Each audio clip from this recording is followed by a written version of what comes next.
Kirby, just want to make sure, one, this offer was made in June, is that right? It was made several weeks ago. Several weeks ago. And has Russia responded to the offer? And our indication seems to be that they have not. And if they have not responded, what do you read into that? Again, I don't want to get into the details of negotiations, Caitlin. I would tell you that the offer has been made, and we certainly hope that that Russia will favorably engage on it. But I don't want to get into more detail about that. If they haven't favorably engaged so far, do you think this is an offer that President Biden needs to make directly? I think we're making it clear across the national security team that we're serious about securing their release. I don't have any conversations to speak about or announce on the president's behalf. We believe that this is a serious proposal, and we want the Russians to take it seriously as well.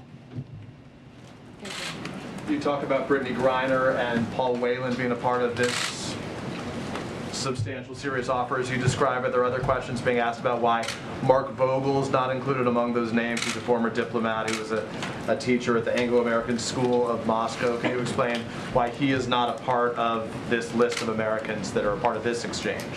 Again, I don't want to talk specifically about what the modalities of the deal is. You mentioned the word exchange. I'm just not going to get into the details of it. But I would just tell you we're focused on all Americans who are held hostage and wrongfully detained around the world. What we're talking about with this particular proposal is for those two individuals. That doesn't mean that we're not also working in real time on other Americans who are unjustly detained around the world. Can you explain why he then is not a part of this one? I think I'm just going to leave my comments where they are, Peter. Yeah. Is there a risk in announcing this deal and making this deal public? This is delicate work to try to negotiate for someone's release. And every case is individual. The circumstances of their detention is unique. The circumstances of how they're being held and under what under what legal basis is all unique. And of course, our approach then has to be unique. We try very hard to be very careful in the public sphere about how much we say.